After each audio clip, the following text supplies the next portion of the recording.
Kita lanjut pembahasan pengendalian perubahan, khususnya dari sisi peran aktif manajer project dan timnya. Dalam prakteknya, pengendalian perubahan tidak bisa diserahkan sepenuhnya pada vendor ya. Jadi manajer project serta tim tentu harus terlibat secara aktif ya, terutama untuk memastikan bahwa solusi atau sistem yang dikembangkan benar-benar sesuai dengan kebutuhan bisnis dan dapat berfungsi dengan baik di dalam konteks ketika diimplementasikan di operasional nyata. Selain itu, proyek yang dikelola dengan baik perlu juga memiliki rencana cadangan. Soalnya perubahan itu kan bisa terjadi kapan saja ya, baik karena faktor teknis, regulasi maupun kebutuhan pengguna. Tanpa backup plan, perubahan kecil sekalipun mungkin bisa mengganggu keseluruhan proyek. Untuk menjaga kendali, perlu tentunya organisasi menggunakan alat dan teknik formal seperti sistem pengendalian perubahan kontrak, review kinerja vendor, kemudian inspeksi, dan tentunya audit ya. Semua itu digunakan ya tujuannya untuk memastikan bahwa setiap perubahan tetap berada dalam koridor kontrak dan tujuan proyek yang telah disepakati. Oke, selanjutnya di tahapan terakhir yakni closing ya. Ini merupakan tahapan terakhir dalam manajemen pengadaan.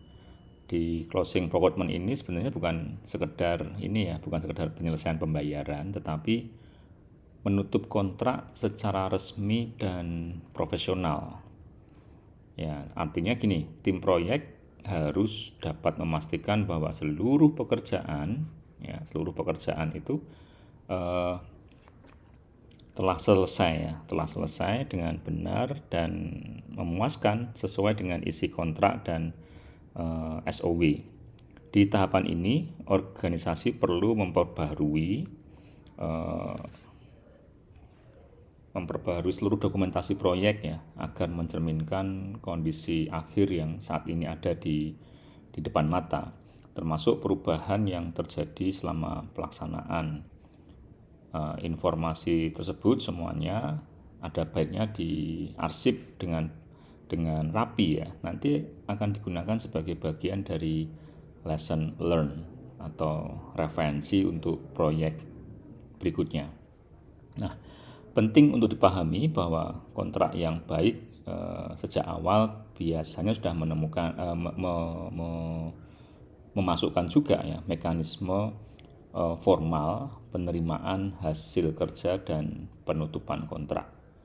Jadi artinya klausul ini memastikan bahwa pekerjaan dari vendor itu sudah memenuhi semuanya dan telah memenuhi kriteria dalam dokumen formal penerimaan hasil kerja dan penutupan kontrak, sehingga terhindar tentunya dari sengketa di akhir proyek. Oke, sebagai rangkumannya ini yang terakhir, manajemen pengadaan proyek itu kan berkaitan dengan bagaimana organisasi memperoleh barang dan jasa dari pihak luar. Tapi pastikan prosesnya itu terencana dan terkendali dengan baik. Proses itu kan mencakup dari perencanaan pengadaan, kemudian pelaksanaannya, pengendalian, hingga closing, sebagaimana yang baru saja kita bahas. Nah, setiap tahapan itu saling berkaitan. Perencanaan yang lemah akan menyulitkan pihak pengelola untuk melakukan seleksi vendor. Kemudian kontrak yang tidak jelas tentu akan menjadi pemicu konflik berkepanjangan, serta pengendalian yang kontrol yang longgar itu akan membuka peluang pembelanjaan yang tidak sesuai dengan budget atau pembegaan biaya, serta mungkin perubahan-perubahan yang tidak terkendali. So, oleh karena itu, project procurement management ini harus dipahami sebagai satu rangkaian proses yang utuh ya. Jadi bukan kegiatan yang sifatnya ini independen ya, berdiri sendiri.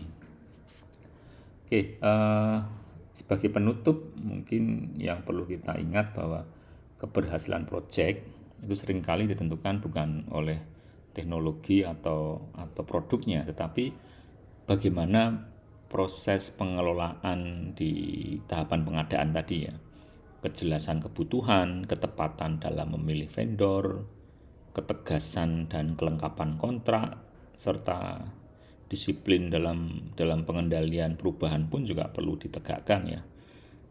Tidak lupa juga ya ketelitian dalam menutup kontrak, ini merupakan hal-hal kunci yang harus dipahami oleh kita sebagai calon-calon manajer project.